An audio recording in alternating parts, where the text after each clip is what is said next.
Taste లో good, సిటీలో street food, నగర వాసులను ఉవ్విళ్లూరిస్తున్న వీధి తినుబండారాలు. పూర్తి వివరాలకు చదవండి రేపటి సాక్షి దినపత్రిక. ఇది కేవలం సమాచారంగా మాత్రమే భావించండి. వైద్య నిపుణులను సంప్రదించండి.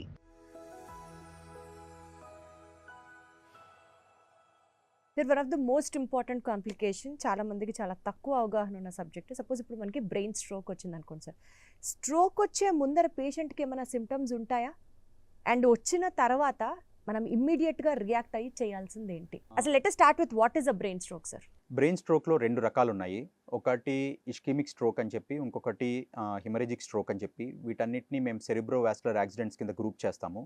సో ఇది ఇష్కెమిక్ స్ట్రోక్ అనేది ఎందుకు వస్తుందంటే, బ్రెయిన్కి వెళ్ళే బ్లడ్ వెజల్స్లో ఏదైనా ఒకవేళ పూడికి వచ్చిందనుకోండి, బ్లాక్ అయింది బ్లడ్ వెజల్, దానివల్ల బ్రెయిన్కి పూర్తిగా బ్లడ్ అందట్లేదు. అందకపోవటం వల్ల బ్రెయిన్కి అందాల్సిన న్యూట్రియంట్స్ అంటే గ్లూకోజ్ కానీ ఆక్సిజన్ కానీ పూర్తిగా అందనప్పుడు బ్రెయిన్ సెల్స్ అనేవి ఇవి న్యూరాన్స్ అనేవి అవి సరిగ్గా ఫంక్షన్ చేయలేకపోతాయి. సరిగ్గా ఫంక్షన్ చేయలేక then they start dying.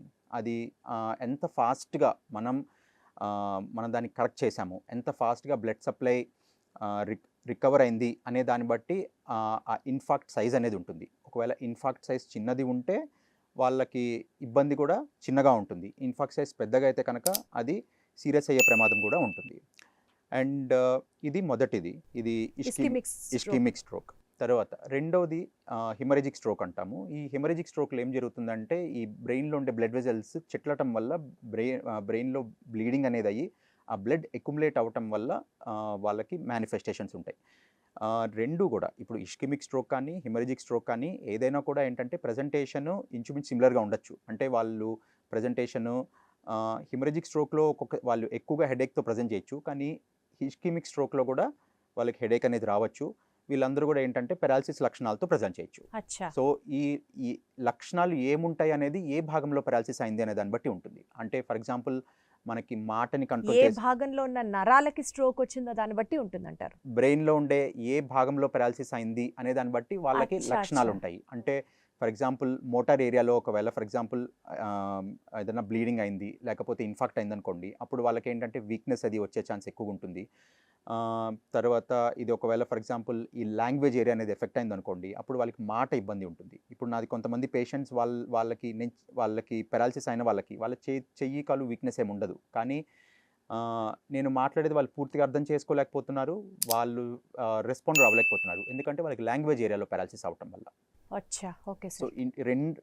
So వీటన్నిటిలో కూడా ఏంటంటే మెకానిజం సేమే ఉంటుంది, బట్ ఏ ఏరియాలో వచ్చింది అనే దాన్ని బట్టి వాళ్ళ ప్రజెంటేషన్ ఉంటుంది. యూజువల్గా ఏదన్నా హ్యాండ్ వీక్నెస్ అది ఉన్నప్పుడు తొందరగా తీసుకొస్తారు, కానీ ఈ లాంగ్వేజ్ అబ్నార్మాలిటీస్ అది ఉన్నప్పుడు పెరాలసిస్ అయిందని చెప్పి ఎక్స్పెక్ట్ చేయరు. సో ఎక్స్పెక్ట్ చేయక వాళ్ళు కొంచెం లేట్గా వచ్చే ఛాన్స్ ఉంటుంది. సో ఏదైనా సరే ఎస్పెషలీ ఈ పెరాలసిస్ అనేది ఎల్డర్లీ ఏజ్ గ్రూప్లో రిస్క్ ఫ్యాక్టర్స్ ఉన్నవాళ్ళు, అంటే షుగర్ ఉంది, బీపీ ఉంది, ఏదైనా హార్ట్ ప్రాబ్లమ్స్ ఉన్నాయి, కిడ్నీ ప్రాబ్లం ఉంది, ఇంతకుముందు పెరాలసిస్ అయింది, ఇట్లాంటి వాళ్ళు ఏదన్నా సడన్ ఆన్సెట్ ఏదైనా కొత్త ఇబ్బంది వస్తే they should come to the hospital immediately. ఒకవేళ ఫర్ ఎగ్జాంపుల్ మిడ్ నైట్ ఒకవేళ ఓపిక్ తీసుకొచ్చే పరిస్థితి కాకపోతే స్ట్రోక్ అయింది అని సస్పిషన్ ఉంటే అట్లీస్ట్ ఏంటంటే ఏ హాస్పిటల్ అయినా ఎమర్జెన్సీకైనా రిపోర్ట్ చేయాల్సి ఉంటుంది.